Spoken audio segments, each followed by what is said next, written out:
আসসালামু আলাইকুম দর্শক, আরেকটি উদ্বেগজনক খবর সামনে এসছে। ইন্ডিয়ান এক্সপ্রেসের প্রতিবেদন। তারাই বলছে যে বিশেষ বিমানে 250 জনকে সীমান্তে এনেছে ভারত, শিগগিরই পুশিং। এখানে একটা ছবিও তারা প্রকাশ করেছে। ভারতীয় বিমান বাহিনীর বিশেষ উড়োজাহাজে করে আটক ব্যক্তিদের সীমান্ত এলাকায় আনা হয়েছে। তার মানে কতখানি গুরুত্বপূর্ণ যে গুজরাট থেকে বিমানে করে নিয়ে আসছে কলকাতায়, এখান থেকেই বিভিন্ন সীমান্তে পুশ করছে তারা নিয়মিতভাবে। এবং দেখেন, অনেকটা সেই ভারতীয় যে অবৈধরা যারা আমেরিকায় ছিল, যাদেরকে ওই মার্কিন বিমান বাহিনীর বিশেষ ফ্লাইটে অর্থাৎ যুদ্ধ বিমানে করে নিয়ে এসছে, ঠিক একই রকম প্রথাটা বাংলাদেশের উপর বা বাংলাদেশিদের উপর প্রয়োগ করার চেষ্টা চলছে। ভারতের গুজরাট রাজ্য থেকে প্রায় 250 জনের বেশি কথিত অবৈধ বাংলাদেশি অভিবাসীকে গত বৃহস্পতিবার কঠোর নিরাপত্তার মধ্যে ভারতীয় বিমান বাহিনীর বিশেষ ফ্লাইটে করে সীমান্তে নেওয়া হয়েছে। ভারতীয় কর্তৃপক্ষের দাবি, 2 মাসেরও বেশি সময় ধরে গুজরাট পুলিশ অবৈধভাবে বসবাসকারী কথিত বাংলাদেশিদের চিহ্নিত করার এই অভিযান পরিচালনা করে। এরপর তাদের ফেরত পাঠানোর প্রক্রিয়া শুরু হয়েছে। এখন কিন্তু বাংলাদেশ এটা স্বীকৃতি দেয়নি। যাদেরকে ফেরত পাঠাচ্ছে তাদেরকে বলছে না বাংলাদেশ যে হ্যাঁ, এরা বাংলাদেশি, সীমান্ত অতিক্রম করে তারা ওই পারে গেছে। অর্থাৎ জোর করে এক ধরনের পুশিং চলছে অব্যাহতভাবে। এইটা কিন্তু ঠেকানো যায়নি। গত পরশুদিনও যদি দেখেন, বিভিন্ন সীমান্ত দিয়ে 10 জন, 20 জন, 50 জন করে কিন্তু পুশ করতেছে। এবং এই যে 250 জনকে আনা হয়েছে, তাদেরকে ভাগ করা হবে, বিভিন্ন সীমান্তে পাঠিয়ে দেওয়া হবে। তারপর রাতের আধারে বিএসএফ তাদেরকে পুশিং করবে।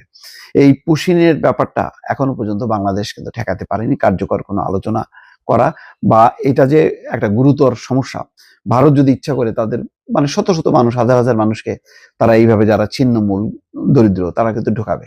তো এইটা যে এই যে বাংলাদেশ হজম করতেছে, এটা ভবিষ্যতে কিন্তু একটা বড় ধরনের বিস্ফোরা হয়ে দাঁড়াবে।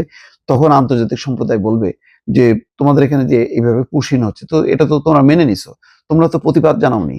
তো বাংলাদেশ কেন এটি আন্তর্জাতিক কোনো ফোরামে প্রতিবাদ করছে না বা এই ইস্যুটা উত্থাপন করছে না, এটা কিন্তু বোঝা যাচ্ছে না।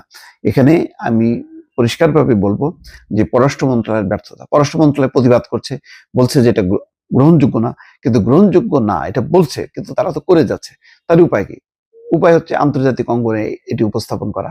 কিন্তু সেই কাজটা কিন্তু করা হচ্ছে না। ইতিমধ্যে গত 3-4 মাস ধরে কিন্তু ক্রমাগতভাবে করে যাচ্ছে এবং এটার হারটা বা প্রবণতাটা কিন্তু আরো বাড়ছে। তার একটা ছবি দিয়ে ইন্ডিয়ান এক্সপ্রেসই বলছে যে 250 জনের বেশি তাদেরকে সীমান্ত এলাকায় পাঠানো হচ্ছে। গুজরাট পুলিশের বরাত দিয়ে ইন্ডিয়ান এক্সপ্রেসের প্রতিবেদনে বলা হচ্ছে, প্রোটোকল অনুযায়ী এই নির্বাসন প্রক্রিয়া সম্পন্ন করা হয়েছে। এর অংশ হিসেবে আটককৃতদের বাংলাদেশের সীমান্তবর্তী রাজ্যগুলোতে বিএসএফ এর কাছে হস্তান্তর করা হয়েছে।